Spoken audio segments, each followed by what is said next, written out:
Good morning, everyone. It's 9:30, so I'll go ahead and get started. My name is Austin Talbot, and I'm a SOC analyst with Wappak Labs. Today's weekly threat brief contains information gathered from open source and Wappak Labs collections over the last week. Next slide, please. For the agenda today, we're going to briefly discuss recent reporting, open source and social media, 7 days of trending, including the latest APT activities, botnet activity, cloud security, blacklists, and keylogger activity. Next slide, please. First up is malicious PHP exploits on the rise. The Wappak Labs SOC has recently seen an uptick in malicious PHP-related scans and exploits over the past few weeks since the end of March. Specifically, PHP DieScan and Think PHP controller parameter remote code execution signatures have been on the rise and have been seen targeting various Wappak Labs clients in the finance and manufacturing industries, as well as targeting high net worth individuals. Oftentimes, the same source IP address triggers alerts for both DieScans and Think PHP remote code executions at the same time, indicative of a malicious PHP scan. According to recent trending, most of these PHP scans are originating from Conficker botnet nodes. Conficker is a long-standing computer worm that has infected countless devices since its inception in 2008. PHP DieScan signatures specifically refer to malicious PHP code usage in PHP requests, though through this malicious PHP code, an attacker may be able to disclose sensitive information regarding further vulnerabilities based on the scan's findings. Think PHP controller parameter remote code execution signatures are detections of attempts to exploit an RCE vulnerability in Think PHP, which is a result of the application's failure to properly sanitize a user request. This allows a remote attacker to send a crafted HTTP request to execute arbitrary code on a vulnerable server. In 2018, PHP was estimated to be the target of 81% of the web's malicious web traffic, which is up 23% since 2017. Malicious PHP code injection is a common method of getting remote shell access to compromised web systems. While this tactic is usually conspicuous as it drops files directly into the file system, it's still used due to its simplicity and ease of execution, and is likely to be used for the foreseeable future. If you have any further questions regarding malicious PHP exploits, the Conficker botnet, or any general questions, please feel free to contact us at feedback@wapaklabs.com. Next slide, please. In cyber news over the last 7 days, we see a change in the threat actors topping the list.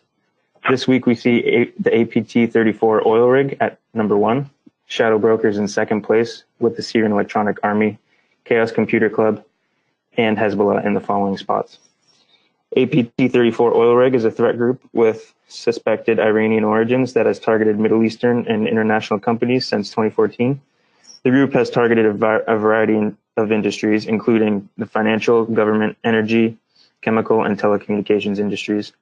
They mainly focus on targets in the Middle East. The Shadow Brokers are a group that seems to have originated in 2013, and since then have stolen and published a number of classified NSA hacking tools, eventually leading to the outbreak of WannaCry ransomware in 2017. The Syrian Electronic Army is a hacker group that first surfaced in 2011 to support the Syrian government and Syrian President Bashar al-Assad.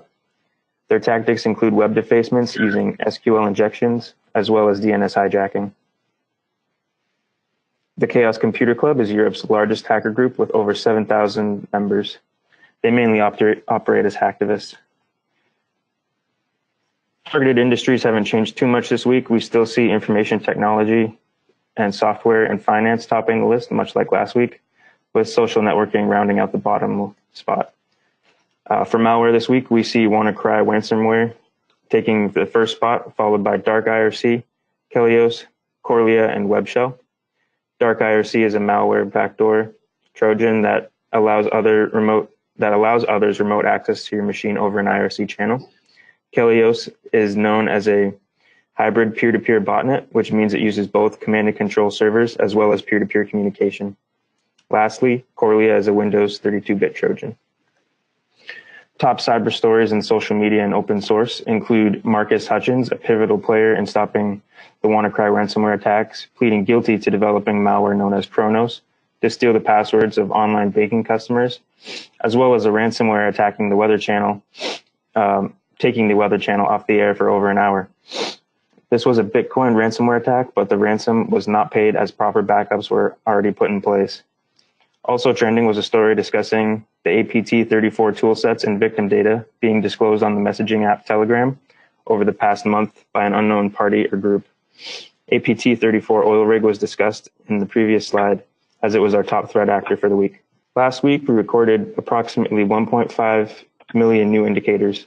These collections included our threat recon, keylogger, malicious emails, and our sinkhole traffic. The numbers on this slide show the new indicators in their respective collections. These indicators are available to paid Red Sky Alliance members weekly, as well as our blacklist, which come in CSV, FortiSIM, and Proofpoint formats. Next slide, please. These are APT and botnet indicators collected last week. We had 358 unique APT indicators in the past 7 days. This amount is down 4 unique indicators from last week. You can use your two-factor authentication to log into CTAC to download the APT indicators discussed today. Please contact us on Slack or via email for any assistance.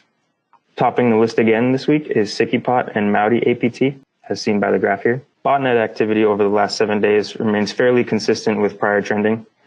31 Jin Rong Street is still the strong leader with AS8452 TEAS coming in second. National Internet Backbone for India is still in the third spot. The open source data regarding the top spot correlates with the data observed in all our collections, but we have China Unicom coming in at number 2 and the National Internet Backbone for India coming in at number 3. On the cloud security front, we still see the same culprits as last week, but in a slightly different order. Amazon has barely squeezed past peak 10 as the highest risk cloud environment, and TierPoint is still in the caution risk environment this week. Our blacklists are published weekly. On the right-hand side, you can see some of our keylogger stats. We observed 62,346 connections from new unique IP addresses to Webpack Labs sinkhole domains this week. Free Red Sky Alliance members receive Terraline products. Paid Red Sky Alliance members receive complete blacklist and API access. For members that are not set up to ingest intelligence, Trusted Internet is the managed security service provider, and we use Fortinet and Proofpoint products to push intel and defend customer networks. I want to thank everyone for joining, and I hope you all have a great week.